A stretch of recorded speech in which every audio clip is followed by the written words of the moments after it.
I'm sure you've heard the news. Today, we're giving you a brief overview of two essential parts of your car, the vacuum brake booster and the radiator. Stay tuned for a detailed explanation in another video. The vacuum brake booster uses engine vacuum to amplify your braking force.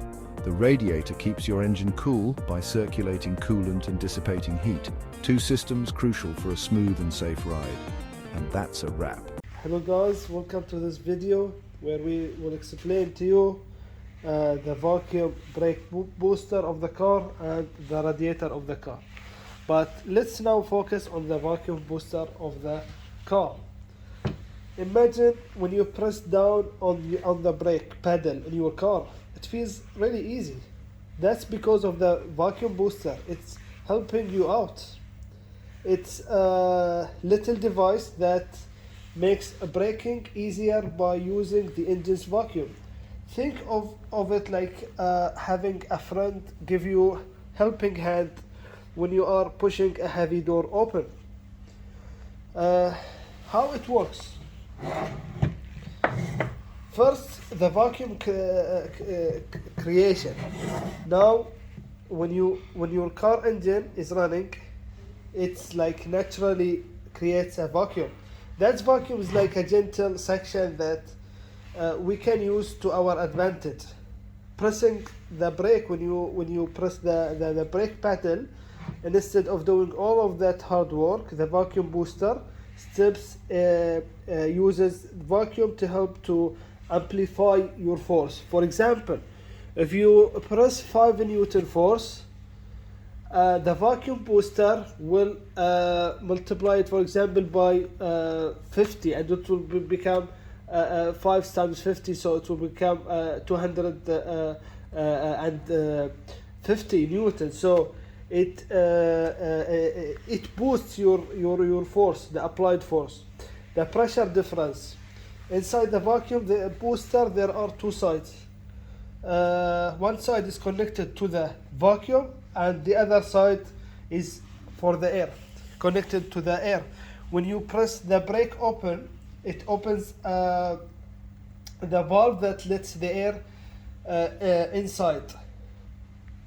So the vacuum on one side and the normal air pressure on the other side create difference in pressure. This difference moves the diaphragm. The diaphragm is here. It's inside. There is a diaphragm inside. It's like a spring. I think now we can see it. My friend is the cameraman is making good work. So yeah. So and this is, by the way, the flow valve. This is the flow valve, by the way.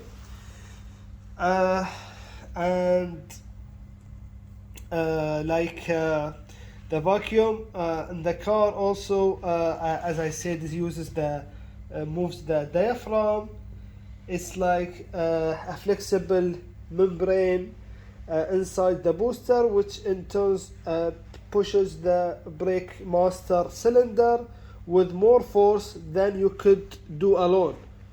So, for example, now I can push it, see? But it's hardly pushing because I'm applying force without the help. But the booster, on the other hand, can help you when you just apply a very slight force on your brake pedal. It will boost that force, so to allow the vehicle to stop. It's like makes it easy braking more effectively without needing to press super brake pedal. Why it matters? The vacuum booster makes driving safer and more comfortable by ensuring you don't have to use a lot of strength, as I say, to stop your car. For the components, guys, we have like the vacuum creation. We have housing. Here is the housing, and the diaphragm is inside.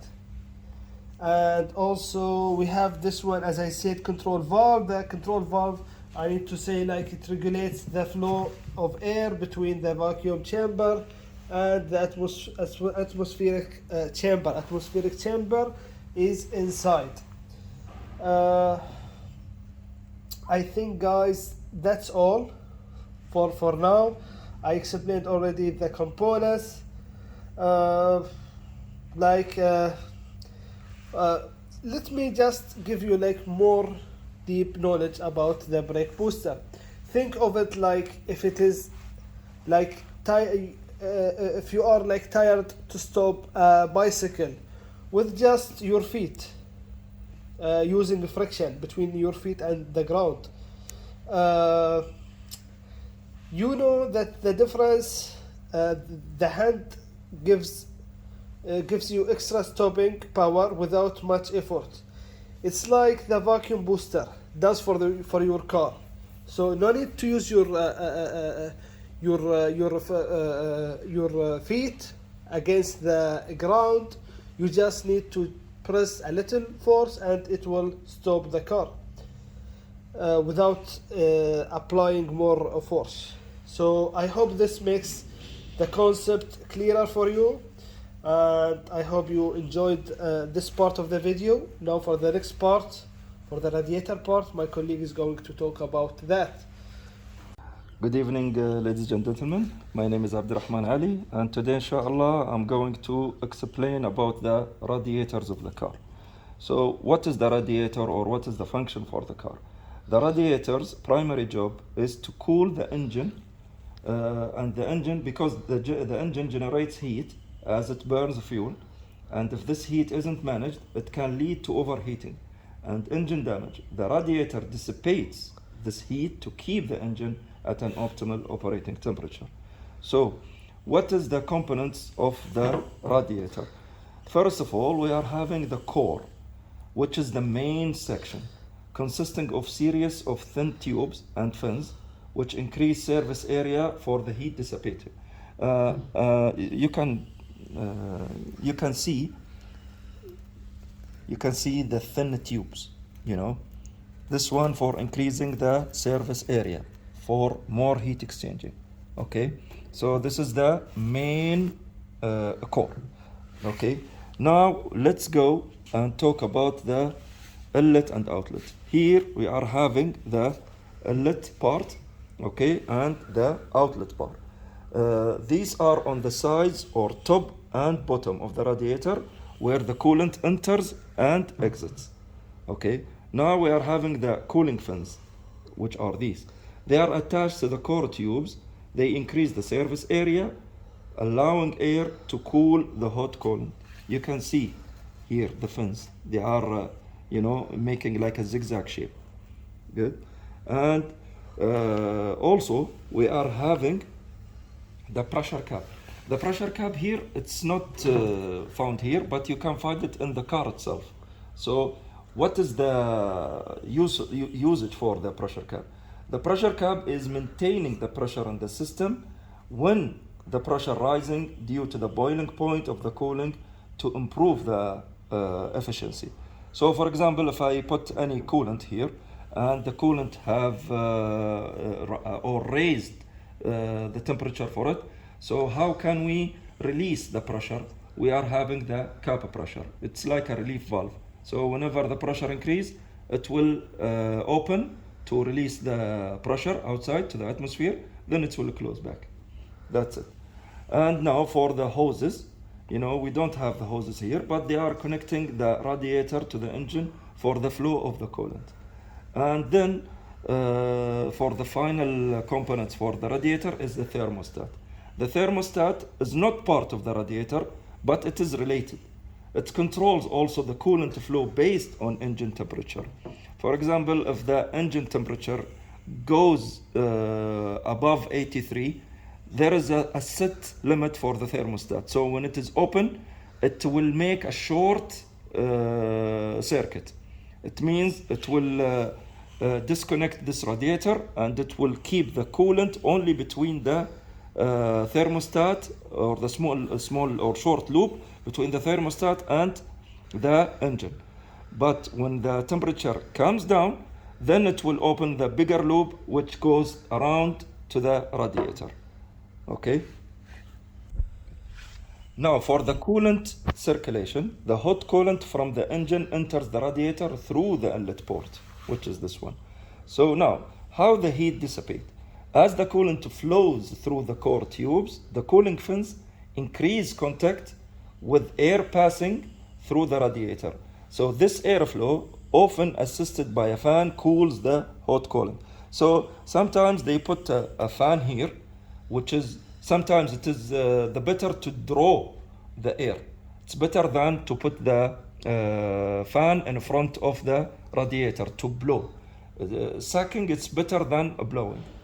Okay, guys, sometimes you can put two fans, sometimes you will put a fan, but with the big diameter, so to cool down as much as possible from the service area.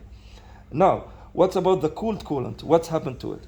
So the returning cooled coolant, the new cooled coolant exits the radiator via the outlet port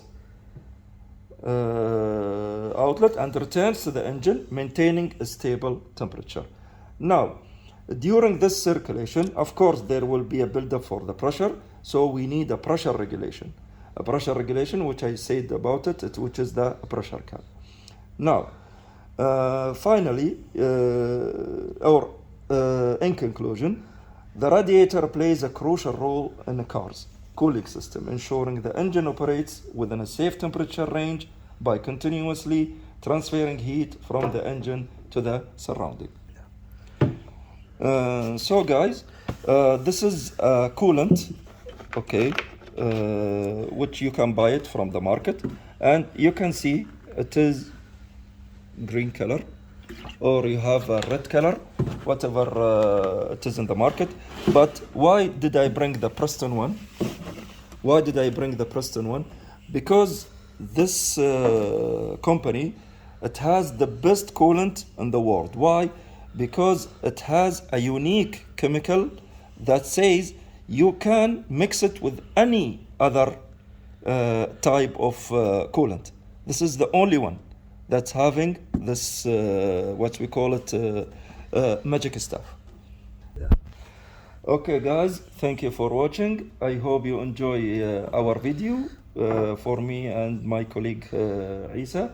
I hope to see you inshallah next time in good willing. Thank you so much.